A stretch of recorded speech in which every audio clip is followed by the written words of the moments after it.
যে উনি কিন্তু আসতেছে, হাঁটতেছে। ওই আর হাঁটার জায়গা পায় না, মানে আমি যেদিকে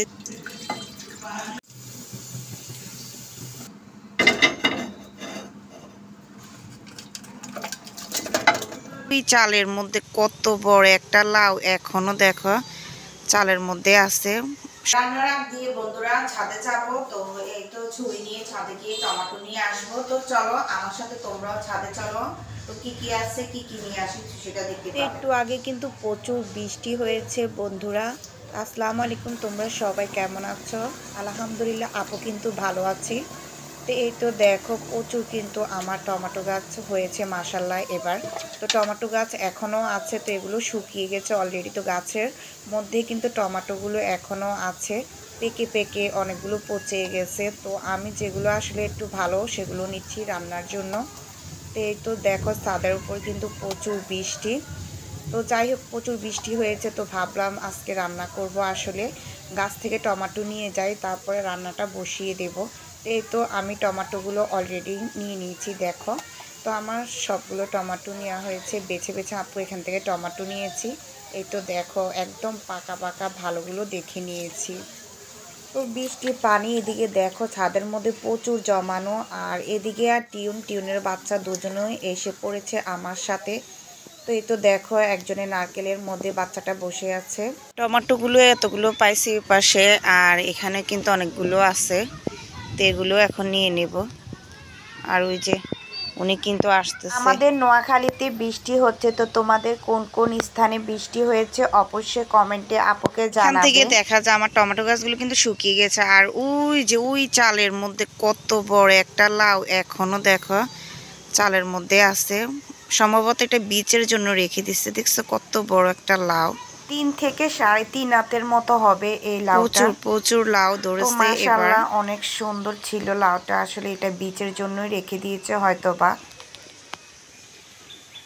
আমি নাইমা যাইতেছি, একজন মোড়া পাইতা বসে আছে এখানে, আর আরেকজন অলরেডি নিচে নাইমা গেছে। তো আমি তো বাসায় যাচ্ছি রান্না করার জন্য। তো উনি অলরেডি চলে গেছে। তুমি আসবা না? ওই যে আস্তে আস্তে আমার সাথে সাথে চলো চলো আমরা জায়গা নিচ্ছি নেমা যাই, চলো চলো। তো এদিকে ভাবলাম বৃষ্টি যেহেতু আজকে মুরগি রান্না করি, তো যাই হোক তো মুরগিটাই তো আপু ধুয়ে সুন্দর করে নিয়েছি। তো আস্ত একটা মুরগি নিয়ে নিয়েছি। তো এই তো মুরগিটা ভালো করে ধুয়ে পরিষ্কার করে রেখেছি এপাশে। আর এখন এদিকে পেঁয়াজ, দারচিনি, লং, এলাচ, তেজপাতা দিয়েছি। 2 টেবিল চামচের মতো হলুদের গুঁড়ো, 2 টেবিল চামচের মরিচের গুঁড়ো একটু দিয়ে দিয়েছি, কারণ আপু ঝাল একটু বেশি খেয়ে, তোমরা যারা আমার ভিডিও দেখো তারা ভালো করেই জানো। আর এদিকে লবণ দিয়ে দিয়েছি। তো ভালো করে মশলাটা এখন কষিয়ে নিচ্ছি। আসলে আপু এভাবে রান্না করে। আর এই তো দেখো টমেটোকে আপু কিভাবে একদম স্লাইস করে নিয়ে ফুলের মতো বানিয়ে নিয়েছি। তো এটা কিন্তু মশলার মধ্যে দিয়ে দিয়েছি। তো এখন এই তো মুরগিগুলো মশলাটা ভালো করে কষিয়ে নিয়েছি, আর ধুয়ে রাখা মুরগি এখন সব দিয়ে দিচ্ছি একসাথে।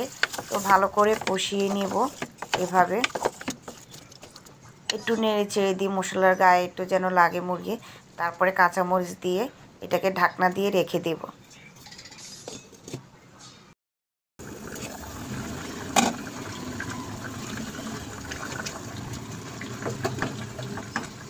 এর মধ্যে আপু পানিও দিয়ে দিয়েছি, আর ভালো করে কষানো হয়ে গেছে। দেখো আমার ছেলের মুরগির রানটা, তো ওইটা কিন্তু খুব পছন্দ করে সবচাইতে বেশি।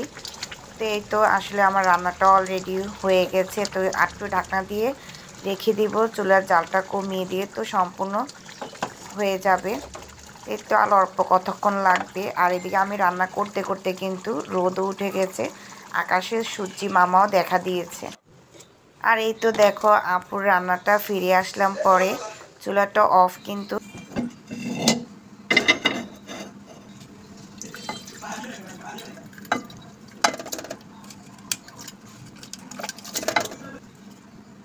এই তো আপুর রান্না শেষ, আর এখন মাটির পাত্রে নিয়ে নিয়েছি। এই তো দেখো কালারটা কত সুন্দর আসছে, তাই না? তো তোমরা যারা এতক্ষণ ভিডিওটা দেখেছো তোমাদের অসংখ্য ধন্যবাদ। তোমরা সবাই ভালো থেকো, সুস্থ থেকো, আল্লাহ হাফেজ।